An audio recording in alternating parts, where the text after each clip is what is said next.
Memang per beberapa hari yang lalu kita terus melakukan verifikasi, melakukan komunikasi dengan dinas-dinas kesehatan di daerah, dengan perwakilan-perwakilan kami di daerah, termasuk dengan pedagang secara langsung, bahwa memang data terus berkembang, terus bertambah, tetapi kami harus melakukan verifikasi karena faktanya dari data 833 itu masih banyak sekali yang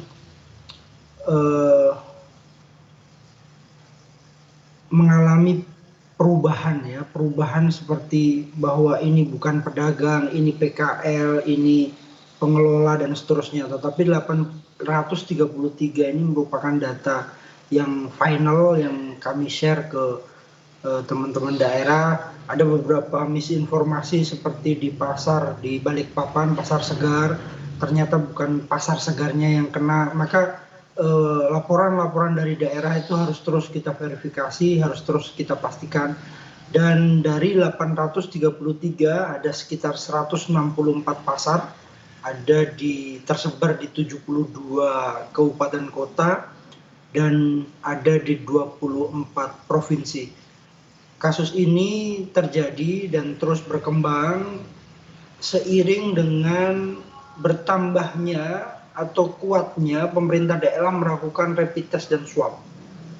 Ini yang harus kita dorong bersama-sama agar kita bisa mengidentifikasi persoalan. Kita meminta kepada pemerintah daerah untuk melakukan rapid test dan swab secara terus-menerus di pasar tradisional. Karena apa? Kita tahu bahwa pusat pertemuan, salah satunya pasar tradisional, itu merupakan tempat yang memiliki risiko cukup tinggi. Kita tahu tidak hanya pasar tradisional, retail cukup banyak, tetapi pasar sama. Karena apa? Karena memang disinilah sesungguhnya letak distribusi pangan rakyat. Ini yang harus dijaga, karena kalau pasar tidak aman, distribusi rakyat juga tidak aman. Gitu Bang Daniel. Baik, kalau kita lihat dari sisi lokasi mana saja yang terbanyak ini untuk penyebarannya? Tertinggi memang DKI ya, DKI di 217 kasus positif.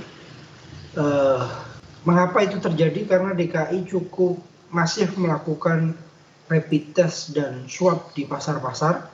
Disusul Jawa Timur juga begitu, kondisinya sama. Dua tempat ini, dua provinsi ini memang kita analisir memiliki pola yang agresif untuk melakukan rapid test dan swab, dan ini kami apresiasi.